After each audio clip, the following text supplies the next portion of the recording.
नमस्कार साथियों, आप सभी का स्वागत है आपके अपने YouTube channel daily GK master 2.0 पर। आज अपन पढ़ने वाले हैं 4 सितंबर के आपके लिए टॉप क्वेश्चन लेकर के आए हैं, जो क्वेश्चन इंपॉर्टेंट है, महत्वपूर्ण है और आपके सभी एग्जामों के लिए काफ़ी ज़्यादा महत्वपूर्ण साबित होंगे। चाहे आपके यूपीएससी के एग्जाम हो, SSC, police, SSC, CGL, GD या एमटीएस, सीएचएसएल एंड अन्य सभी परीक्षाओं के लिए काफ़ी ज़्यादा महत्वपूर्ण होगी।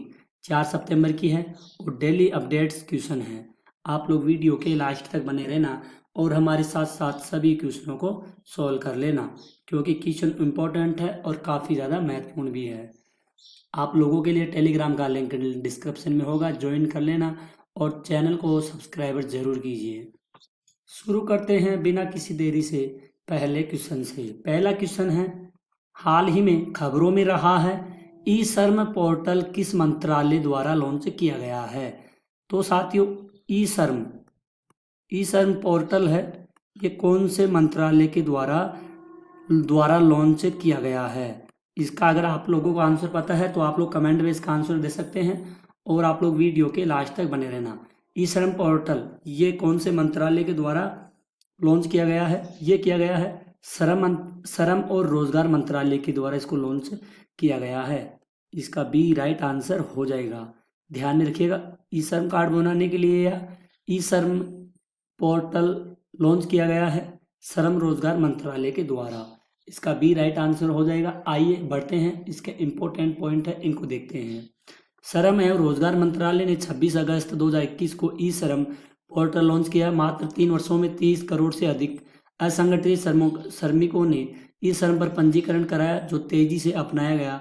पोर्टल का उद्देश्य है असंगठित श्रमिकों के लिए वन स्टॉप सॉल्यूशन बनाना है, जो अन्य प्लेटफॉर्मों के साथ एकीकृत है। सामाजिक सुरक्षा योजना तक पहुंच में सुधार के लिए 2024-25 के बजट में भाषण में इस एकीकरण का प्रकाश डाला गया।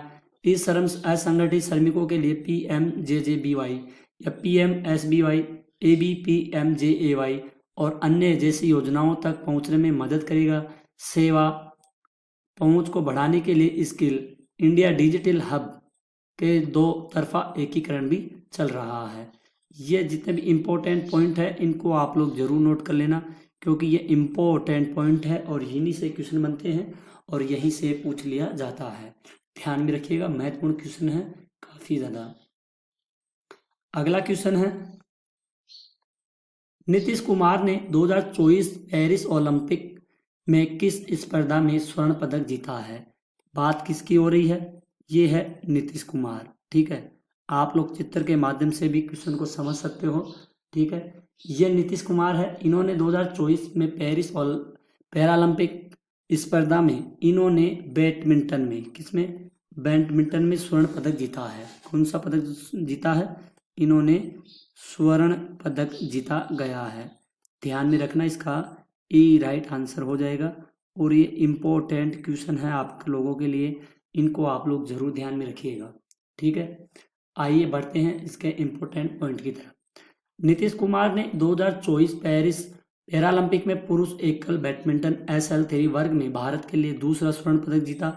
इससे पहले अवनी लेखरा ने महिलाओं की 10 मीटर एयर राइफल स्टैंडिंग में SH1 स्पर्धा में भारत के लिए पहला स्वर्ण पदक जीता था। और 17वां ग्रीष्मकालीन पैरालंपिक 28 अगस्त से 8 सितंबर 2024 तक पेरिस यानी कि फ्रांस में हो रहा है।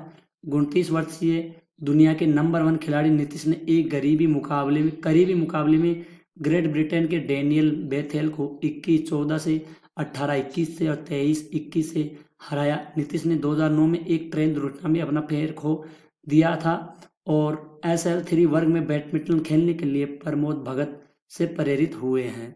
इनको जरूर ध्यान में रखना, प्रमोद भगत से। और इनका एक ट्रेन की दुर्घटना में इनका एक पैर खो दिया गया है, ओनली एक पैर से ये खेल पाते हैं। ठीक है, और ये पेरिस पैरालंपिक के फ्रांस में हो रहा है। ठीक है, ध्यान में रखिएगा, महत्वपूर्ण है काफी ज्यादा। आइए बढ़ते हैं अगले क्वेश्चन की ओर। क्वेश्चन है, हाल ही में खबरों में रहा है वरुण अभ्यास। कौन सा अभ्यास है? अभ्यास हो रहा है वरुण अभ्यास। ठीक है, ये साथियों भारत के और किसके बीच में हो रहा है? देश के 20 द्विपक्षीय नौसैनिक अभ्यास हो रहा है और ये हो रहा है भारत और फ्रांस के बीच में हो रहा है। इसका साथियों डी राइट आंसर हो जाएगा, जो काफ़ी ज़्यादा महत्वपूर्ण होगा एग्जाम की दृष्टि से, ध्यान में रखिएगा। ठीक है, अभ्यास वरुण है, ये भारत और फ्रांस के बीच में हुआ है और आप लोग चित्र के माध्यम से देख सकते हैं भारत और फ्रांस के बीच नेवल एक्सरसाइज वरुण का आयोजन किया गया है। ठीक है, इसका डी राइट आंसर हो जाएगा। और क्वेश्चन है जो काफ़ी ज़्यादा महत्वपूर्ण होगा, आप लोग क्वेश्चन को ज़रूर नोट कर लीजिएगा, क्योंकि ऐसे क्वेश्चन कई बार एग्जामों में रिपीट होते हैं बार बार में। आइए पॉइंट को देखते हैं। भारत और फ्रांस द्विपक्षीय नौसैनिक अभ्यास वरुण का 2024 संस्करण 2 से 4 सितंबर 2024 को भूमध्य सागर में आयोजित किया गया, जिसमें उन्नत सामरिक अभ्यास शामिल थे। भारतीय नौसेना का P-8I विमान अपनी पहली यूरोपीय तैनाती के लिए फ्रांस में एयरबेस 125 स्ट्रेट्स ले ट्यूब पर उतरा। यह फ्रांसीसी नौसेना के साथ अभ्यास वरुण के 22वें संस्करण के लिए था। पिछली बार भारतीय सेना के किसी विमान ने फ्रांस में 63 साल पहले उड़ान भरी थी, जब INS विक्रांत के एलिज विमान ने हाई रेस एयरबेस पर उड़ान भरी थी। भारत और फ्रांस नौसैनिक अभ्यास 1993 में शुरू हुआ था, जिसे 2001 में वरुण नाम दिया गया और यह दोनों देशों के बीच में एक मजबूत रणनीति साझेदारी को दर्शाता है। काफ़ी ज़्यादा इम्पोर्टेंट है, जरूर ध्यान में रखिएगा और इसको नोट कर लेना, पॉइंटों को इम्पोर्टेंट है। भारत और फ्रांस की जो वरुण अभ्यास है ये शुरू हुआ था सन 1993 में और 2001 में इसका वरुण नाम रखा गया है, ध्यान में रखना, महत्वपूर्ण है काफ़ी ज़्यादा। आइए अगले क्वेश्चन की ओर बढ़ते हैं। हाल ही में समाचारों में रहा है कि डूरंड कप खेल किस खेल से संबंधित है? तो साथियों डूरंड कप खेल है ये संबंधित है फुटबॉल से संबंधित है। किससे है? ये फुटबॉल से संबंधित है, इसका ध्यान रखिएगा। इसका बी राइट आंसर हो जाएगा। आप लोग चित्र के माध्यम से अपने सभी क्वेश्चनों को समझ सकते हैं। Durand cup is associated with which sports. ठीक है, इसका बी राइट आंसर हो जाएगा, महत्वपूर्ण क्वेश्चन है। आइए इसके पॉइंटों को देखते हैं। नॉर्थ ईस्ट यूनाइटेड FC ने मोहन बागान सुपर जॉइंट को पेनल्टी शूट आउट में 4-3 से हराकर अपना पहला डूरंड कप खिताब जीता। फाइनल 31 अगस्त 2024 को कोलकाता के विवेकानंद युवा भारती क्रीड़ांगन में हुआ है और 133वां डूरंड कप एशिया का सबसे पुराना फुटबॉल टूर्नामेंट 27 जुलाई और 31 अगस्त 2024 तक कोलकाता, कोकराझार, जमशेदपुर और शिलोंग में खेला गया। 17 डूरंड कप जीत के साथ मोहन बागान अपना खिताब नहीं बचा सके। मोहन बागान ने अपने पहले हाफ में 2 गोल करके बढ़त बनाई, लेकिन नॉर्थ ईस्ट यूनाइटेड ने दूसरे हाफ में 2 गोल करके बराबरी की। पेनल्टी शूटआउट में NEUFC के गोलकीपर गुरमीत सिंह ने जीत के लिए 2 महत्वपूर्ण बचाव किए हैं, ध्यान में रखना, काफ़ी ज़्यादा महत्वपूर्ण पॉइंट है। इन्हीं पॉइंटों से आपसे क्वेश्चन पूछे जाएंगे, कोई सी भी एग्जाम हो आपसे काफ़ी बार पूछे जाएंगे ऐसे क्वेश्चन। आइए बढ़ते हैं अगले क्वेश्चन की ओर। हाल ही में किस संगठन ने गिद्ध गणना, ठीक है, आइए इसको अच्छे से समझ लेते हैं, ये गिद्ध गणना क्या होती है। तो हाल ही में कौन से संगठन ने गिद्ध गणना 2024 की पहल शुरू की है?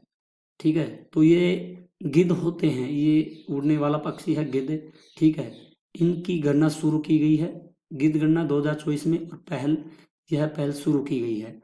और साथियों यह पहल शुरू की गई है world wide and for nature India, अपने भारत के द्वारा ही यह गणना शुरू की गई है। इसका वैसे सी राइट आंसर हो जाएगा। महत्वपूर्ण क्वेश्चन होगा, आप लोग चित्र के माध्यम से देख सकते हो, आपके सामने ये गिद्ध उड़ाई दे रहे होंगे, ठीक है, इनकी गणना की गई है, इंपॉर्टेंट है, ध्यान में रखिएगा। आइए इसका पॉइंट है, इनको देख लेते हैं। उससे पहले आपको बता दें, आज इस चैनल पर हमने सुबह भारत में कौन क्या है इससे रिलेटेड क्वेश्चन डाले थे सुबह 11 बजे, तो इम्पोर्टेंट क्वेश्चन है, उस क्लास को भी जाकर के देखिए, महत्वपूर्ण है सभी एग्जामों के लिए। आप लोग वीडियो के लास्ट तक देखना, आपको सारा कॉन्सेप्ट समझ में आ जाएगा। और इसी क्वेश्चन को भी सारे वीडियो के लास्ट तक देखना, आपको सारा कॉन्सेप्ट समझ में आ जाएगा। और पहली बार चैनल पर आते हो तो सब्सक्राइबर जरूर कीजिए। WWF इंडिया ने 7 सितंबर से 6 अक्टूबर 2024 तक वल्चर काउंट 2024 परियोजना शुरू की। यह पहल अंतर्राष्ट्रीय गिद्ध जागरूकता दिवस के साथ संरेखित है। इस परियोजना का उद्देश्य भारत में गिद्धों की आबादी की गणना और आकलन करना। यह विशेष रूप से गंभीर रूप से लुप्तप्राय गिद्ध प्रजातियों पर ध्यान केंद्रित करता है। परियोजना का उद्देश्य है पारिस्थितिकी तंत्र में गिद्धों के महत्व के बारे में लोगों में जागरूकता बढ़ाना है। तो साथियों, पहले इतने सारे गिद्ध थे बहुत ज़्यादा, अब धीरे धीरे ये प्रजाति लुप्त होने लग गई है। तो इसके बारे में लोगों को बताना है और पारिस्थितिकी तंत्र में गिद्धों के बारे में इस परियोजना का उद्देश्य है ध्यान केंद्रित करना है। ध्यान में रखना 6 सितंबर से 7 अक्टूबर 2024 तक वल्चर काउंट 2024 परियोजना शुरू की है। महत्वपूर्ण होगा, काफ़ी इम्पोर्टेंट होगा। अगर आप लोग चैनल पर पहली बार आते हो तो चैनल को सब्सक्राइबर कर लीजिए, बेल आइकन को ऑन कर लीजिए और वीडियो को लाइक शेयर जरूर कर दीजिए। डेली क्लासेस लेकर के आते हैं, महत्वपूर्ण है काफ़ी ज़्यादा। आप लोग हमेशा आपके अपने यूट्यूब चैनल को सपोर्ट कीजिए और हमेशा वीडियो के लास्ट तक बने रहिए, क्योंकि क्वेश्चन वही लेकर के आते हैं जो डेली अपडेट होते हैं और एग्जाम की दृष्टि से देखा जाए तो काफ़ी ज़्यादा महत्वपूर्ण भी होते हैं। तो आज के लिए इतना ही, मिलते हैं एक और अगली न्यू क्लास में। तब तक के लिए धन्यवाद। जय हिंद, जय भारत।